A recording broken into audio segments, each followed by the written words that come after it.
4 orang prajurit TNI ditetapkan sebagai tersangka dalam kasus kematian Prada Lukinamo, prajurit TNI AD yang diduga tewas akibat dianiaya seniornya.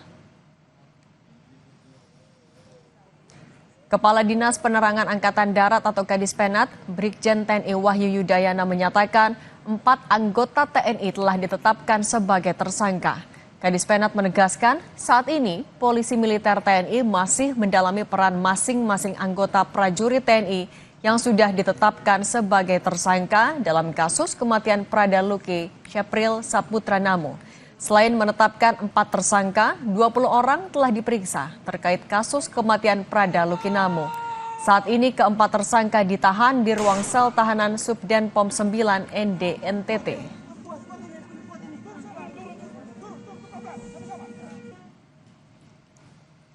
Dalam keterangan tertulis yang diterima Kompas TV, Kadispenat Brigjen TNI Wahyu Yudayana mengkonfirmasi 4 prajurit TNI ditetapkan sebagai tersangka dan ditahan dalam kasus kematian Prada Luki Syapril Saputra Namo.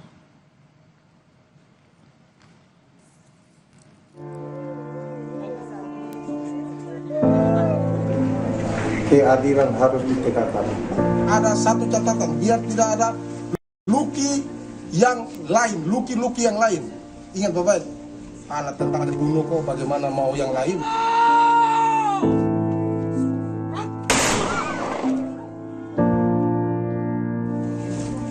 Prada Luki Syapril Saputra Namo yang baru 2 bulan bertugas sebagai prajurit TNI Angkatan Darat meninggal dunia pada 6 Agustus 2025 lalu. Prada Luki diduga tewas akibat dianiaya seniornya di asrama Batalion Nagekeo, Nusa Tenggara Timur. Meski sempat mendapatkan perawatan medis selama 4 hari di RSUD Airamo, nyawa Prada Luki tidak terselamatkan akibat sejumlah luka yang diduga berasal dari kekerasan fisik berat. Sabtu kemarin, isak tangis keluarga mengiringi prosesi pemakaman Prada Luki ke tempat peristirahatan terakhirnya. Keluarga berharap pelaku mendapatkan hukuman setimpal. Sekarang ibu saya minta keadilan, saya anak sudah mati sia-sia. Mati di medan perang saya terima, itu tugas dia bela negara, bela bangsa. Ini mati sia-sia di tangan senior. Proses mereka pecat, bila perlu hukuman mati.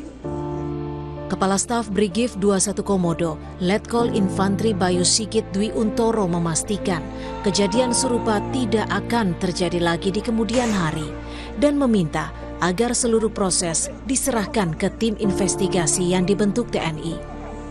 Terkait penanganan kasus, Letkol Infantri Bayu Sigit meminta agar semua pihak dapat bersabar sehingga kasus dapat ditangani secara tuntas. Saat ini semuanya sudah proses, semuanya sudah kita serahkan ke Denpom itu yang melakukan kegiatan penyelidikan. Tentunya ini memang memakan waktu karena memang ini benar-benar harus diselesaikan dengan tuntas. Prada Luki Syapril Saputra Namo merupakan anggota TNI yang baru lulus pendidikan 2 bulan. Setelah sah menjadi anggota TNI, Prada Luki ditempatkan di Batalion Pembangunan 843 Wakangamere yang terletak di Kabupaten Nagekeo, Nusa Tenggara Timur. Dugaan sementara, Prada Luki menjadi korban penganiayaan seniornya. Tim Liputan, Kompas TV.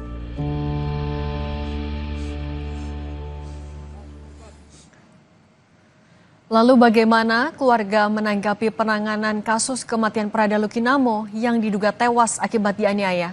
Sudah bersama kami melalui sambungan Zoom, Sepriana Paulina Mirpei, Ibunda Prada Lukinamo. Selamat petang, Ibu Sepriana. Selamat sore, Mbak. Bu, kami Kompas TV juga sekali lagi mengucapkan turut berduka cita atas kepergian putranya ya Bu ya. Terima kasih atas ucapan duka citanya. Bu Sepriana, dari TNI sudah menetapkan 4 orang jadi tersangka. Ibu dan keluarga sudah dengar kabar ini? Mohon maaf sampai sekarang kami pihak keluarga, terutama saya sebagai seorang ibu, belum ada penyampaian langsung kepada saya. Jadi saya juga belum tahu secara langsung dan jelas. Terakhir komunikasi dengan Denpom TNI artinya sempat ada komunikasi apa Bu, informasi yang diberikan? Waktu terakhir saya di ND, kami mau berangkat ke sini membawa jenazah dari anak saya, dari Denpom ND sempat datang, hanya bertemu sebentar dan menyampaikan bahwa akan diusut kasus ini. Dan tidak menyampaikan perkembangan apa-apa lagi. Sampai saat ini saya belum dapat perkembangan yang lebih detail, Mbak. Oke, artinya terakhir itu hari apa Ibu komunikasi dengan dari Denpom TNI? Saya komunikasi terakhir itu sebelum saya bawa jenazah, malamnya. Kami berangkat itu tanggal 6 ya, tidak salah saya. Sekitar 4 hari lalu. Ya, kayaknya tanggal 6. Oke, dan artinya sampai hari ini belum ada update terbaru apapun yang disampaikan kepada keluarga? Belum ada yang menyampaikan langsung ke kami, terutama ke saya, Ibu dari Prada Luki, belum. Oke, tapi bagaimana tanggapan dari Ibu dan juga keluarga? Sudah ada 4 orang yang ditetapkan jadi tersangka. Tanggapan dari saya pengen kejelasan dari perkembangan kasus ini secepatnya. Dan saya ingin semua pelaku dihukum. Saya ingin secepatnya saya mendengar kejelasan dari perkembangan kasus ini. Karena kami yang korban, apapun yang terjadi kami adalah korban. Apakah berhak seorang manusia diadili sampai meninggal? Hukum di mana yang menentukan seorang manusia diadili sampai meninggal? Apakah ada dia berbuat salah, dia membunuh orang? Ada laporan masuk yang dia membunuh orang? Itu. Kalau memang dia bersalah, adili dia secara hukum. Bukan adili dia sampai meninggal. Saya sangat kecewa kalau sistem seperti ini di sebuah institusi. Saya tidak menyebutkannya. Semua institusi itu ada hukumnya.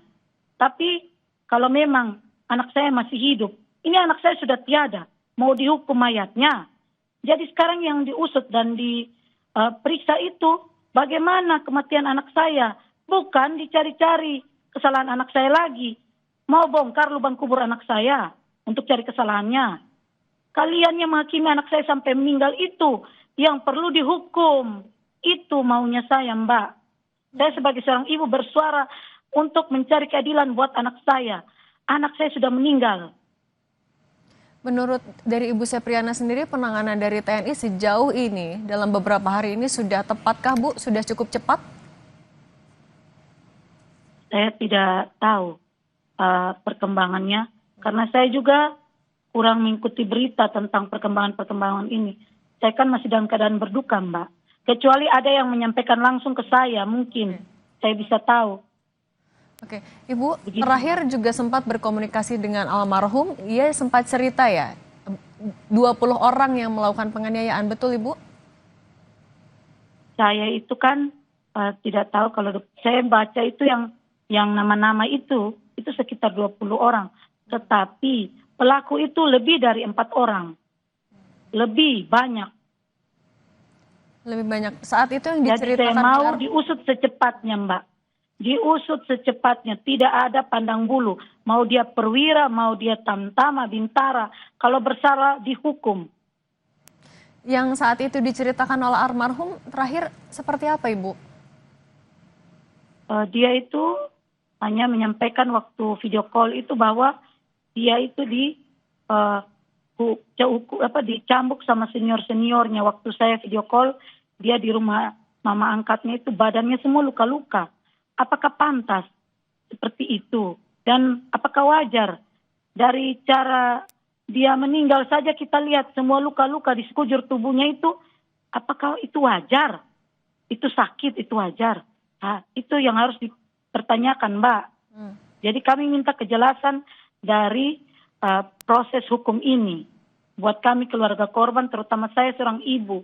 Saya meminta keadilan. Saya membawa diri saya pribadi, saya tidak membawa siapa-siapa. Saya minta keadilan untuk diri saya dan juga anak saya yang sudah tiada.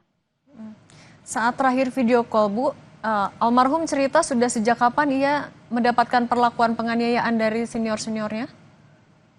Kalau memang pembinaan-pembinaan itu sih, namanya kita di dalam institusi seperti itu memang kadang wajar. Dia bilang dia harus sering menghafal nama-nama senior. Dia sering cerita, Mama kami harus hafal nama senior. Kalau tidak hafal berarti kami nanti ditampar. Nah itu mungkin saya masih maklumi sih, seperti itu. Tapi kalau sampai seperti itu dicambuk, terus seluruh tubuhnya penuh dengan luka-luka begitu, terus memar-memar begitu, apakah itu wajar? Oke. Berarti terakhir video call itu berapa hari sebelum akhirnya dapat kabar almarhum meninggal, Bu? Video call itu tidak salah hari Senin pagi. Hari Senin pagi, dan itu jadi komunikasi terakhir dengan Ibu? Komunikasi terakhirnya waktu dia di rumah sakit sempat HP-nya kan dipegang oleh seniornya.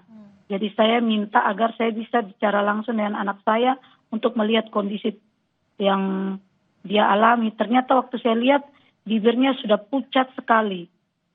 Seperti kapas gitu, dan di bibir bawahnya itu ada semacam kayak luka yang sudah mengering begitu. Mungkin entah itu karena anak saya, karena mungkin radang atau apa saya tidak tahu, tapi kelihatan sekali seperti luka yang sudah mengering dan bibirnya pucat sekali. Karena kan dia HB-nya rendah.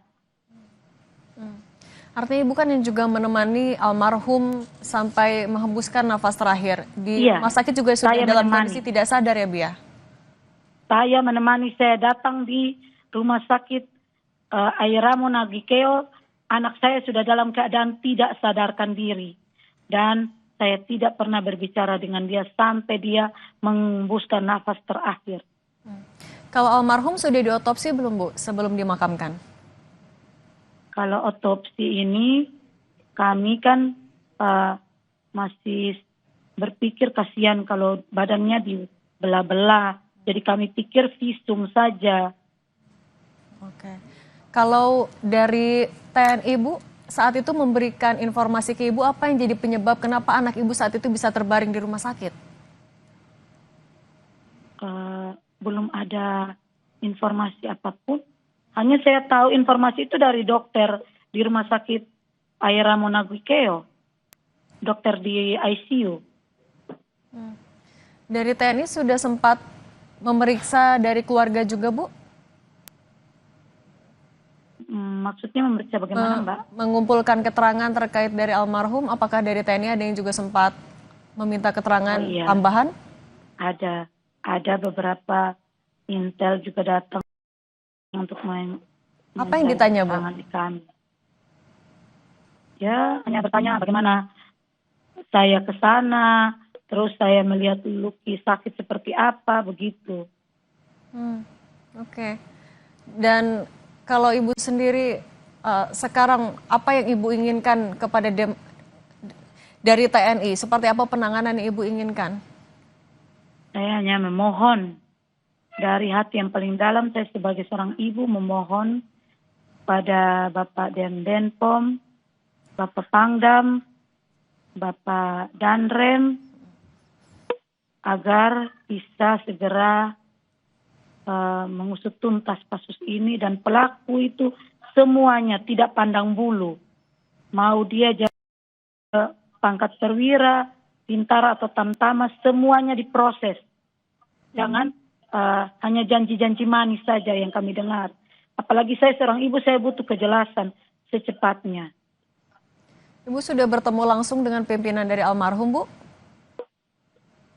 Oh, kalau Bapak Danionnya kebetulan, mohon maaf, beliau sedang berada di Batu Jajar, ada kegiatan. Tapi beliau sudah berjanji kepada kami, saya dan suami, beliau akan datang ke rumah setelah selesai kegiatan di Batu Jajar.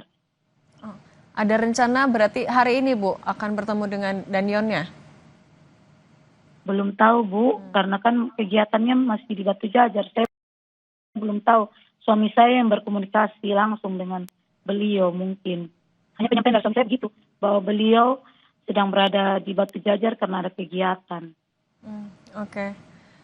Sejauh ini juga kalau dari pengamatan dari keluarga, apakah penetapan tersangka ini sudah cukup cepat, Bu, atau Ibu butuh yang lebih cepat lagi untuk menetapkan apakah ada tersangka lain atau tidak? Kalau menurut saya sebenarnya harus lebih cepat lagi. Karena kan ke sana pasti dari satu itu bisa terungkap semua. Oke. Itu yang saya harapkan. Oke, itu juga tidak hanya harapan dari keluarga, Bu, kami juga mendoakan hal yang sama agar kasus ini diungkap secara cepat. Ibu Sepriana Paulina Mirpe, terima kasih sudah berbagi bersama kami. Terima kasih, Kami turut Mbak. berduka cita lagi. Terima kasih, Tuhan berkati. Selamat sore. Selamat sore. Dan Kompas Petang akan kembali usai jeda dengan informasi Wakil Presiden Gibran Rakabuming Raka bersama jajaran Menteri Kabinet Merah Putih menggunakan kereta cepat Wush ke Pusat Pendidikan dan Latihan Khusus Komando Pasukan Khusus Batu Jajar, Kabupaten Bandung Barat.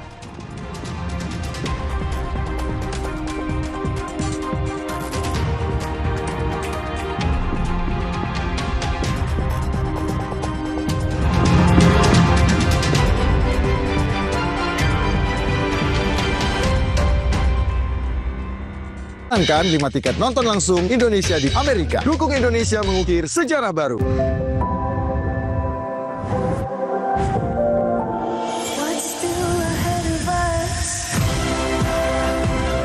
Samsung Galaxy Z Fold 7 dan Z Flip 7. Kunjungi toko terdekat dan